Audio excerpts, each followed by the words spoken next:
Bună ziua și bine v-am găsit din nou pe coasta Dălpopești, locul vostru preferat de vacanță. Astăzi vom începe puțin în forță cu niște șaturi din partea noastră, așa că vă invit pe toți la bar să vă dăm niște șaturi împreună cu băiatul din Popești, o să vă facă un anunț pentru că va fi o zi plină de activități.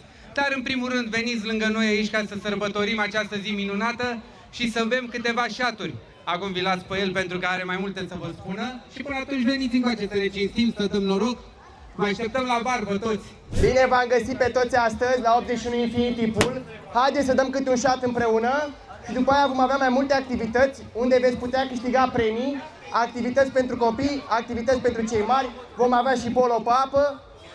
Deci, haideți să ne încălzim puțin cu niște shoturi.